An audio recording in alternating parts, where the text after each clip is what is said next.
The sky in the north today is tinged with a dull gray.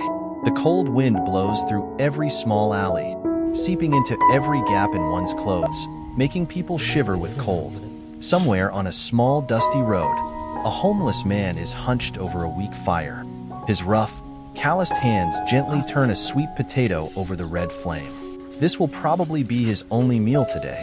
His life has long been accustomed to hardship.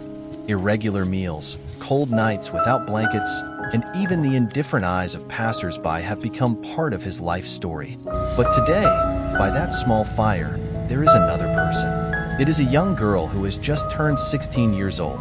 She sits quietly, her haggard face showing fatigue and anxiety.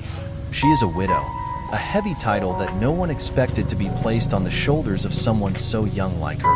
Her belly was clearly bulging, carrying a small creature that had not yet seen the light of life.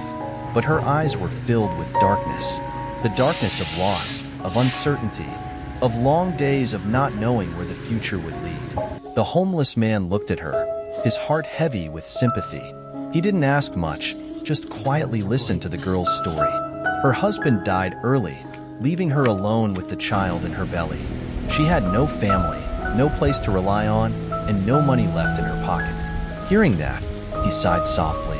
He didn't have much either, but he knew that in this cold life, sometimes a little sharing could ease the pain of others. In his hand at the moment was only a baked sweet potato, but before he could eat it, it fell to the ground and broke. He sighed, regretfully looking at his small portion of food. But instead of worrying about his own hunger, he immediately thought of the young girl. "I'll buy her some bread and milk," he told himself. With the little money he had left, he cycled to the nearest grocery store. "Ma'am, give me 2 cartons of milk and 2 loaves of bread," he pleaded with the shopkeeper. The woman looked at him, her eyes filled with pity at her shabby appearance and her dirty hands.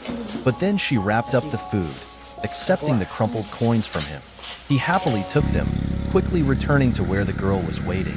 But when he turned back, the girl had disappeared. The stove was still smoldering, smoke wafting lightly in the cold air. Where did she go? He wondered, his heart filled with nameless worries. Had she waited for him too long and left? Or had something bad happened to her? Thinking non-stop, he decided to cycle to find her. Going through each street, each restaurant, he asked each owner, "Ma'am, are you hiring here?" "She is pregnant but very healthy." "No, this place is not hiring. How can she do heavy work?" "Sir, do you need a waiter here?" "No, go somewhere else. Pregnant women like that are troublesome." Each refusal made his heart a little heavier. As the night began to fall, the cold seemed to penetrate deeper into every fiber of his being. He returned to the fireplace. Still no sign of the girl. He carefully left the bread and milk by the fire, telling himself that if she came back, at least she would have some food to stave off hunger. That night, he sat quietly by the dying fire. His eyes looked far away, as if trying to imagine the young girl's future.